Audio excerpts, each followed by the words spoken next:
আসসালামু আলাইকুম রহমতুল্লাহ। প্রিয় 2025 সালের এসএসসি শিক্ষার্থীবৃন্দ, আমার চ্যানেল মাধ্যমিক গণিতে তোমাদের স্বাগত। বন্ধুরা, পরীক্ষার এই পূর্ব মুহূর্তে আমি তোমাদের লেকচার টেস্ট পেপারের সাজেশন অংশে যে প্রশ্নগুলো আছে সেগুলো থেকে 3 স্টার প্রশ্নগুলো নিয়ে আলোচনা করব। এই পর্বে থাকছে দ্বিতীয় অধ্যায়ের 3 স্টার প্রশ্নসমূহ। প্রথম প্রশ্নটা 3 নম্বর। বলা হয়েছে যে m is equal to x such as x মৌলিক সংখ্যা এবং x less than 6 less than or equal to 6 R n অপর একটা সেট যার উপাদান হচ্ছে 2 4 6 আর এখানে একটা অন্যয় আর দেয়া আছে। ক নম্বর প্রশ্নে বলা হয়েছে দেখাও যে m আর n সেটদ্বয় পরস্পর নিশ্ছেদ সেট নয়।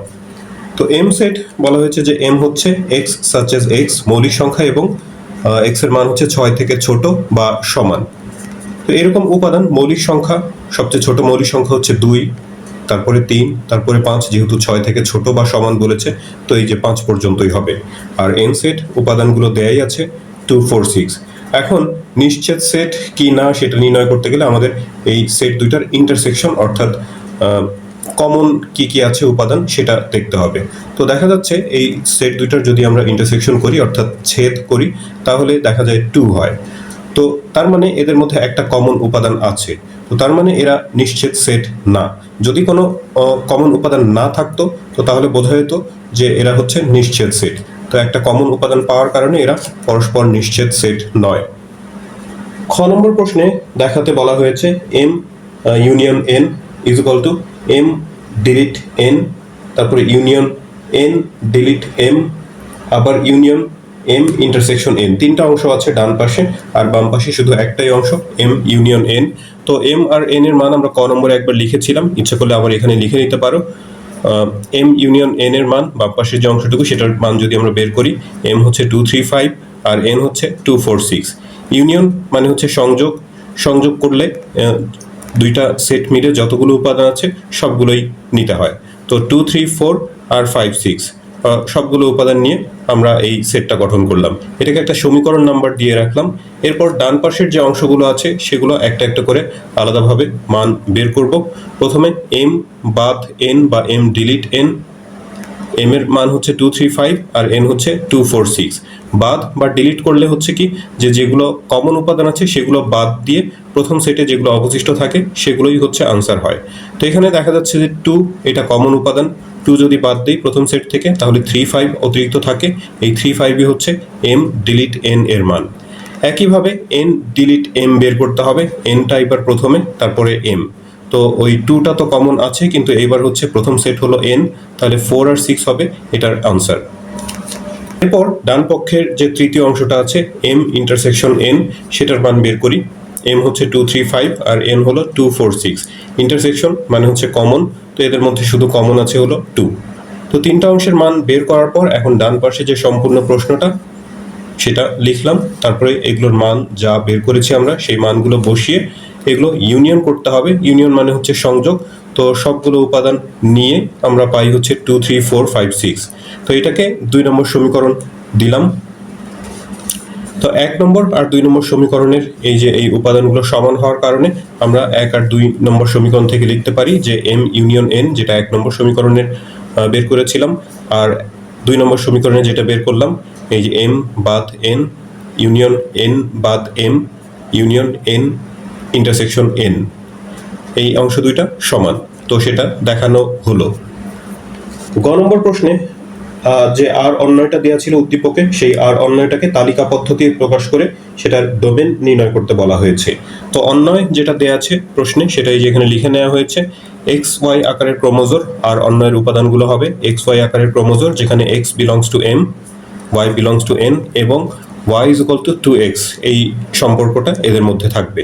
তো m আর n সেটের উপাদানগুলো তো আমরা আগে বের করেছি বা লিখেছি, সেটা আরেকবার এখানে লিখে নিলাম।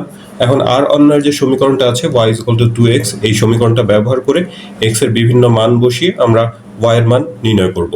এখন x এর কোন মান বসাবো, যেহেতু এই যে আর অন্যের মধ্যে বলা আছে x belongs to m, তাহলে m সেটের যেগুলো উপাদান আছে 2 3 5 এগুলোকেই x এর মান হিসেবে আমরা বসাবো। বসিয়ে ওই সমীকরণ থেকে হিসাব করে y এর মান কি কি হয় সেটা বের করব।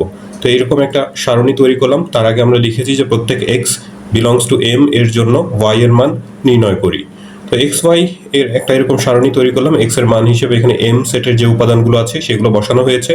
তারপর হিসাব করলে যেহেতু এই যে এখানে সমীকরণটা হচ্ছে Y is equal to 2x, X এর মান যদি 2 বসানো হয় 2 দুগুণা 4, ওয়াই এর মান হয় 4, তার মানে এক্স এর ডাবল হচ্ছে ওয়াই এর মান।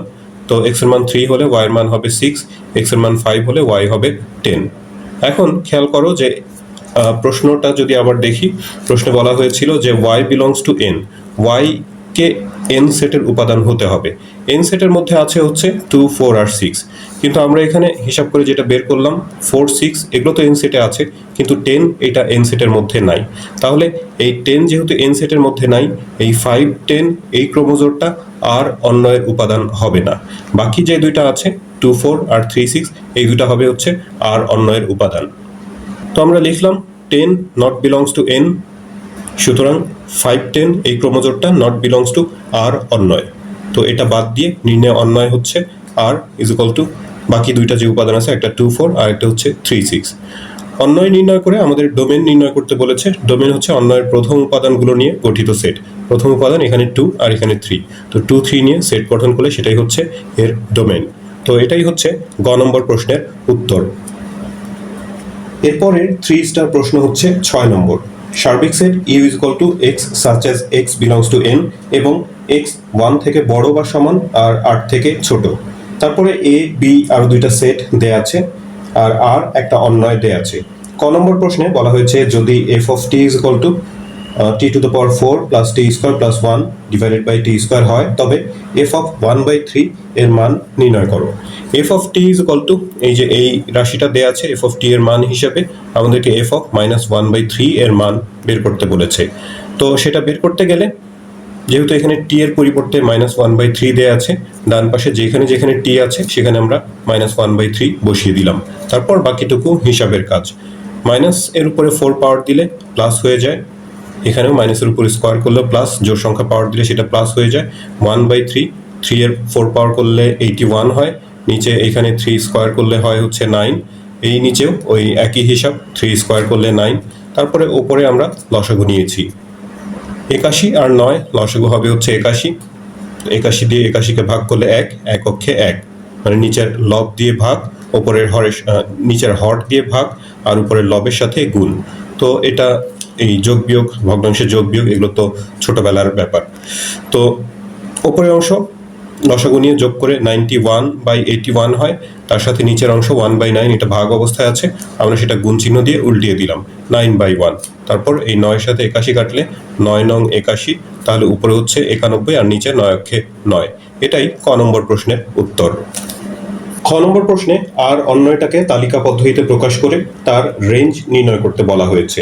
তো আর অন্যয়টা আমরা এখানে লিখে নিলাম এক্স ওয়াই আকারের ক্রোমোজোম আর অন্যয়ের উপাদানগুলো, যেখানে এক্স হচ্ছে বি সেটের উপাদান আর ওয়াই হলো ওয়াইও বি সেটের উপাদান, এবং এদের মধ্যে x is equal to y plus y minus 1 এরকম সম্পর্ক বিদ্যমান। বি সেট প্রশ্নে দেয়া আছে 3, 4, 5, 6, সেটাও লিখে নিলাম যেহেতু এখানে যে বি সেটের কথা বলা হয়েছে। এখন আর অন্যের যে সমীকরণটা দেয়া আছে x is equal to y minus 1, সেখান থেকে আমরা ওয়াই এর মানটা বের করে নেই। -1টাকে এই পাশে আনলে x plus 1 is equal to y হয়, অর্থাৎ y is equal to x plus 1। এই সমীকরণে আমরা এক্স এর বিভিন্ন মান বসিয়ে ওয়াই এর মান নির্ণয় করব। এখন এক্স এর মান হিসেবে আমরা বি সেটের যে সমস্ত উপাদান আছে সেগুলো বসাবো, কারণ প্রশ্নে বলা হয়েছে এক্স বিলংস টু বি। তো বি সেটের উপাদানগুলো হচ্ছে 3, 4, 5, 6। এই সমস্ত মান বসিয়ে আমরা এই সমীকরণ ব্যবহার করে ওয়াই এর মান নির্ণয় করব। আমরা একটু লিখে নিয়েছি যে প্রত্যেক এক্স বিলংস টু বি এর জন্য ওয়াই এর মান নির্ণয় করি। তারপর এরকম একটা সারণী তৈরি করেছি যার উপরের সারিতে হলো এক্স আর নিচে ওয়াই এর মান। এক্স এর মান হিসেবে আমরা বি সেটের উপাদানগুলো 3, 4, 5, 6 বসিয়েছি। তারপর এই যে এই সমীকরণ ব্যবহার করে এক্স এর 3, 4, 5, 6 এই মানগুলো পর্যায়ক্রমে বসিয়ে হিসাব করে ওয়াই এর মান বের করেছি। যেমন এখানে এক্স এর মান যদি 3 বসানো হয়, 3 প্লাস 1, ওয়াই এর মান হয় হচ্ছে 4। এইভাবে করে এক্স এর মান 4 হলে ওয়াই হলো 5, এক্স 5, ওয়াই 6, এক্স 6, ওয়াই হচ্ছে সেই ক্ষেত্রে হয় 7। এখন খেয়াল করো ওয়াই সেটের উপাদান কিন্তু এই যে এই 7 এইটা না, কিন্তু এই ওয়াই কেও তো বি সেটের উপাদান হতে হবে। তো এই 7 যেহেতু বি সেটের উপাদান না, এই কারণে এই 6, 7 এই ক্রোমোজোমটা অন্যয়ের সদস্য হবে না। তো আমরা লিখেছি যে এখানে 7 নট বিলংস টু বি, সুতরাং এই 6 7 যে ক্রমজোড়টা সেটা নট বিলংস টু আর অন্বয়। তো এটা বাদ দিয়ে বাকি যে উপাদানগুলো আছে সেগুলোই হচ্ছে নির্ণয় অন্বয়ের সদস্য। তো আমরা লিখলাম নির্ণয় অন্বয় আর ইজ ইকুয়াল টু 3 4 4 5 আর হচ্ছে 5 6, এই তিনটা ক্রোমোজোম। আর এখানকার রেঞ্জ নির্ণয় করতে বলেছে। আমরা জানি যে একটা অন্বয়ের প্রথম উপাদানগুলো নিয়ে গঠিত সেট হচ্ছে ডোমেন, আর দ্বিতীয় উপাদান নিয়ে গঠিত সেট হচ্ছে রেঞ্জ। তো এখানে রেঞ্জের কথা বলা হয়েছে 4 5 আর 6, এটাই হচ্ছে এর রেঞ্জ। গ নম্বর প্রশ্নটাতে power of B prime minus A prime নির্ণয় করতে বলা হয়েছে, অর্থাৎ বি প্রাইম মাইনাস এ প্রাইমের শক্তি সেট নির্ণয় করতে হবে। তো প্রাইম সেট বা পূরক সেট নির্ণয় করতে গেলে আমাদের সার্বিক সেট প্রয়োজন। সার্বিক সেট এখানে দেয়া আছে উদ্দীপকে x such as x belongs to N, অর্থাৎ ন্যাচারাল নাম্বার, এবং এক্স হচ্ছে 1 থেকে বড় বা সমান আর 8 থেকে ছোট। তো এরকম উপাদান ন্যাচারাল নাম্বার 1 2 3 4 5 6 7, 8 থেকে যেহেতু ছোট বলেছে তো 7 পর্যন্তই যেতে পারি। এগুলো হচ্ছে ইউ অর্থাৎ সার্বিক সেটের উপাদান। তারপরে এ সেট বলা হয়েছে এক্স বিলংস টু এন, এটাও ন্যাচারাল নাম্বার, আর এক্স মৌলিক সংখ্যা এবং এক্স হচ্ছে 9 থেকে ছোট বা সমান। তো 9 থেকে ছোট বা সমান মৌলিক সংখ্যা আছে হলো 2 3 5 7।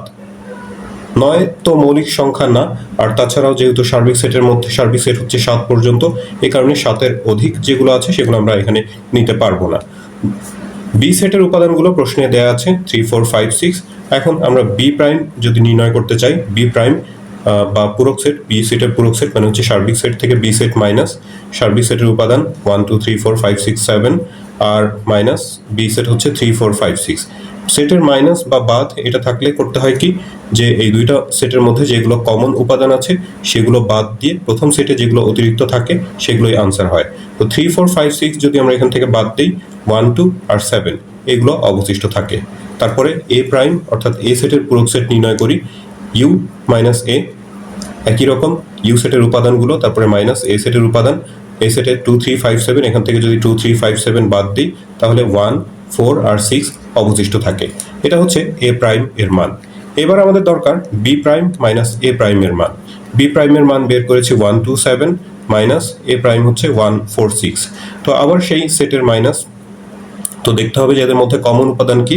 এই 1 হচ্ছে শুধু কমন, তো এই কমন উপাদানটা বাদ দিয়ে প্রথম সেটে যেগুলো অবশিষ্ট থাকে সেগুলোই হচ্ছে মাইনাসের আনসার, অর্থাৎ এই ক্ষেত্রে 2 7। তো এটার পাওয়ার সেট নির্ণয় করতে হবে, power of B prime minus A prime power set বা শক্তি সেট। আমরা জানি যে এই সেটের যতগুলো উপাদান আছে এগুলো দিয়ে যত রকম উপসেট তৈরি করা যায় সেগুলোই মিলে যদি বৃহত্তর একটা সেট গঠন করা হয় সেটাই হচ্ছে তার পাওয়ার সেট। তো এখানে 2 আর 7 দুইটা উপাদান, প্রথমে 2 7 এগুলো একটা একটা করে উপাদান নিয়ে দুইটা উপসেট তৈরি করতে পারি। তারপরে দুইটা উপাদান অর্থাৎ নিজেই নিজের একটা উপসেট 2 7, আর ফাঁকা সেট প্রত্যেকটা সেটেরই উপসেট হয়। তো এগুলো যদি আমরা বড় একটা সেকেন্ড ব্র্যাকেটের মধ্যে আবদ্ধ করি, যে সেটটা পাওয়া যাবে সেটাই হচ্ছে এই বি প্রাইম মাইনাস এ প্রাইমের পাওয়ার সেট অথবা শক্তি সেট। তো এটাই হচ্ছে গ নম্বর প্রশ্নের উত্তর। এই অধ্যায়ে আরেকটা 3 স্টার প্রশ্ন দেওয়া আছে, সেটা হলো 14 নম্বর। সেখানে এ সেট দেওয়া আছে 3 4 5 7, বি সেট দেওয়া আছে 5 6, এরপর এফ অফ এক্স একটা এক্স চলকের রাশি দেওয়া আছে। আর ক নম্বর প্রশ্নে বলা হয়েছে যে 5√5 এর 5 ভিত্তিক লগ নির্ণয় করো। 5√5 এর 5 ভিত্তিক লগ, তার মানে হচ্ছে লগের ভিত্তি হবে 5, এরপর 5√5 এটার মান বের করতে হবে। তো এখন ভিত্তি যেহেতু 5, আমরা এই লগের আর্গুমেন্টটাকেও 5-এ প্রকাশ করার চেষ্টা করি। 5√5 এই 5 এর উপর একটা 1 পাওয়ার ধরে নিতে পারি, আর √5 রুট মানে হচ্ছে হাফ পাওয়ার। এখন এই দুইটা 5 যদি গুণ করা হয় তাহলে এদের পাওয়ার 1 আর হাফ সেটা যোগ হয়ে যাবে। 1 আর হাফ যোগ হলে হবে 3/2, লসাগু নিয়ে যোগ করে দেখিয়ে দিতে পারো 3/2। এখন এই যে লগের আর্গুমেন্টের উপর যেটা পাওয়ার থাকে সেটাকে আমরা সামনে নিয়ে আসতে পারি। তো 3/2 যদি সামনে আনি, লগ 5 টু দ্য পাওয়ার 5 এটা সূত্রানুসারে 1 হয়। আমরা জানি যে লগের ভিত্তি আর পাওয়ার বা আর্গুমেন্ট যদি সমান হয় তো সেটার মান হয় 1। তো 3/2 এর সাথে 1 গুণ করলে 3/2 হয়। তো এটাই হচ্ছে ক নম্বর প্রশ্নের উত্তর। খ নম্বর প্রশ্নে দেখাতে বলা হয়েছে যে f of 1/x is equal to f of 1 minus x। তো সেটার জন্য আমাদের যে f of x রাশিটা দেয়া আছে সেটা প্রয়োজন, সেটা প্রথমে লিখে নিয়েছি। এরপর যেটা আমাদের দেখাতে বলা হয়েছে তার বাম পাশের যে অংশটা আছে f of 1/x, সেই অংশটুকুর মান প্রথমে বের করব। এক্স এর পরিবর্তে এখানে 1/x আছে, তো এই রাশিতে যেখানে যেখানে x আছে সেখানে আমরা 1/x বসিয়ে দিলাম। তারপর 1/x এর উপর কিউব করলে 1/x কিউব হবে, মাইনাস এখানে 1/x স্কোয়ার করলে 1/x স্কোয়ার, তার সাথে সামনে 3 গুণ করে একসাথে একবারে আমরা লিখতে পারি যে 3/x স্কোয়ার। তারপর এই যে প্লাস 1টা, নিচে 1/x বাইরে থাকলো, আর ব্র্যাকেটের অংশটা আমরা যদি লসাগু নেই, নিচে লসাগু হবে x আর উপরে x মাইনাস 1। এরপর উপরের যে অংশটা সেটাও আমরা লসাগু নিয়েছি, x কিউব লসাগু নিয়ে উপরে পাবো হচ্ছে 1, এখানে x স্কোয়ার দিয়ে x কিউবকে ভাগ করলে একটা x থাকবে, তার সাথে 3 গুণ করে 3x প্লাস এখানে 1 এর সাথে x কিউব গুণ হয়ে যাবে, নিচে হচ্ছে কি এই যে এই x আর x গুণ করে x স্কোয়ার, আর উপরে 1 এর সাথে x মাইনাস 1 গুণ করে x মাইনাস 1।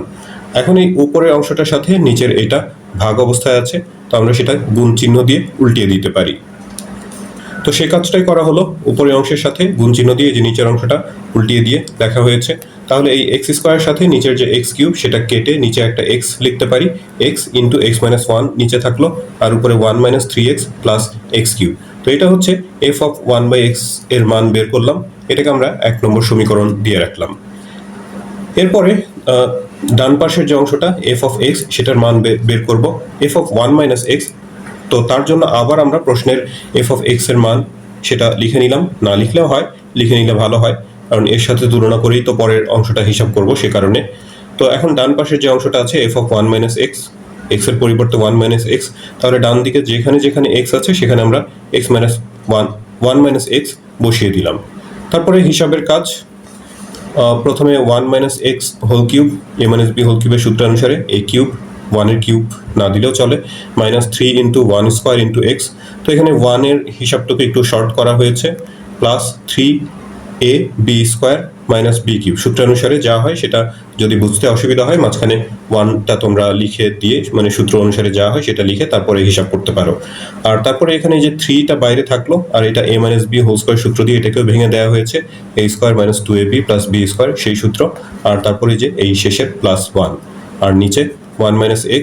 এখানে আমরা যখন এই x এর পরিবর্তে 1 মাইনাস x বসিয়েছি, সামনে মাইনাসের কারণে সেটা প্লাস হয়ে গেছে, তাহলে এই 1 মাইনাস 1 কেটে এখান থেকে শুধু একটা x পাবো। তারপরে উপরের অংশে এই যে 3, এটা এই ব্র্যাকেটের অংশের সাথে গুণ অবস্থায় আছে, মাইনাস 3, সেটা গুণ করে দেওয়া হয়েছে, মাইনাস 3 1 * 3, মাইনাস মাইনাসে প্লাস, 3 2 6x, তারপরে প্লাস মাইনাসে মাইনাস 3x স্কোয়ার। এখন সদিশ পদগুলো যদি একটু যোগ বিয়োগ করার চেষ্টা করি, এই 1 মাইনাস 3 আর প্লাস 1 আর 1 2 থেকে যদি মাইনাস 3 মাইনাস করি, যোগ করি, তাহলে মাইনাস 1 হয়। তারপরে x যুক্ত দুইটা পদ আছে, মাইনাস 3x আর প্লাস 6x মিলে প্লাস 3x হয়। x স্কোয়ার যুক্ত plus 3x square minus 3x square কেটে দিতে পারি, আর মাইনাস x কিউব থাকবে। তারপরে ওপর নিচ থেকে যদি আমরা একটা মাইনাস কমন নিই, ওপরে মাইনাস কমন নিলে ভেতরে এগুলো সবগুলো চিহ্ন পরিবর্তন হবে। নিচে একটা মাইনাস কমন নিয়ে যে এটা x মাইনাস 1 লিখতে পারি, কারণ এক্সটা পজিটিভ হয়ে যাবে মাইনাস কমন নেওয়ার কারণে, আর 1টা হবে মাইনাস। তো পজিটিভ নাম্বার x সেটাকে আগে আর 1টাকে পরে লিখলাম। ওপর নিচ থেকে যদি মাইনাস বাদ দিয়ে দিই, তাহলে আমরা 1 নম্বর সমীকরণে যে মানটা বের করেছিলাম তার সমান পেয়ে যাই। তো এটাকে 2 নম্বর সমীকরণ দিয়েছি, এটা হচ্ছে f অফ 1 মাইনাস x এর মান। তো 1 আর 2 নম্বর সমীকরণ থেকে আমরা লিখতে পারি যে 1 নম্বর সমীকরণ ছিল f অফ 1/x এর মান, আর 2 নম্বর সমীকরণে হচ্ছে f অফ 1 মাইনাস x এর মান। দুইটা মান যেহেতু সমান, তাহলে f অফ 1/x আর f অফ 1 মাইনাস x এরাও পরস্পর সমান। তো সেটা দেখাতে বলা হয়েছিল, আমরা লিখে দিলাম শোড। এখানকার শেষ প্রশ্নটা c is equal two a delete b হলে পাওয়ার অফ c নির্ণয় করে দেখাও যে পাওয়ার অফ c এর উপাদান সংখ্যা 2 টু দ্য পাওয়ার n কে সমর্থন করে, যেখানে n হলো c এর উপাদান সংখ্যা। তো এই অঙ্ক সমাধান করতে গেলে a b এই দুইটা সেটের উপাদান দরকার আমাদের, আমরা এখানে লিখে নিয়েছি। a সেট হচ্ছে 3 4 5 7 আর b সেট হলো 5 6, এগুলো প্রশ্নে দেয়া আছে উদ্দীপকে। এখন প্রশ্নে বলা হয়েছে c সেটটা হচ্ছে a বাদ b, a হচ্ছে 3 4 5 7, তারপরে এই যে বাদ বা ডিলিট, আর b হচ্ছে 5 6। ডিলিট বা মাইনাস সেটের বিয়োগ থাকলে দুই সেটের মধ্যে যেগুলো কমন উপাদান সেগুলো বাদ দিয়ে প্রথম সেটে যেগুলো অতিরিক্ত থাকে সেগুলোই আনসার হয়। তো দেখা যাচ্ছে এখানে শুধু 5 কমন আছে, 5 বাদ দিয়ে দিলে প্রথম সেটে 3 4 7 এক্সট্রা থাকে, তো এই 3 4 7 হচ্ছে সি সেটের উপাদান। এখন আমরা সি সেটের পাওয়ার সেট অর্থাৎ পাওয়ার অফ সি নির্ণয় করব। পাওয়ার সেট মানে হচ্ছে শক্তি সেট। এই সেটটা থেকে যতগুলো উপসেট তৈরি করা যায় সবগুলো উপসেট নিয়ে যদি বৃহত্তর সেট গঠন করা হয় সেটাই হচ্ছে ওই সি সেটের পাওয়ার সেট। তো প্রথমে একটা করে উপাদান নিয়ে আমরা 3, 4, 7 এই তিনটা উপসেট পাবো। তারপরে দুইটা করে নিয়ে 3, 4, 3, 7, 4, 7 এভাবে পর্যায়ক্রমে তিনটা করে যদি নেই তাহলে ওই মানে নিজের একটা উপসেট 3, 4, 7, আর প্রত্যেকটা সেটেরই ফাঁকা সেট একটা উপসেট হয়। তো সব মিলে যদি আমরা আবার একটা সেকেন্ড ব্র্যাকেট দিয়ে আবদ্ধ করি তাহলে এটা হচ্ছে এই সি সেটের শক্তি সেট পাওয়া যাবে। এখন খেয়াল করো যে সি সেটের উপাদান ছিল হচ্ছে এই যে সি সেট, সেটার উপাদান হচ্ছে একটা, দুইটা, তিনটা। আর পাওয়ার অফ সি 1, 2, 3, 4, 5, 6, 7, 8 আটটা উপাদান। তো সি সেটের উপাদান সংখ্যা হচ্ছে তিনটা। সেটাকে প্রশ্নে বলা হয়েছে যে সি সেটের উপাদান সংখ্যা যদি এন হয়, তো এটাকে আমরা এন দিয়ে প্রকাশ করেছি, n = 3। আর পাওয়ার অফ সি এর উপাদান সংখ্যা আমরা গুণে দেখেছি যে 8টা। 8 এটাকে আমরা 2 কিউব লিখতে পারি। আর 3 মানে যেহেতু n এর মান যেহেতু 3, তো 3 এর পরিবর্তে n লিখতে পারি, তো হচ্ছে তাহলে 2n, অর্থাৎ পাওয়ার অফ সি এর উপাদান সংখ্যা 2n।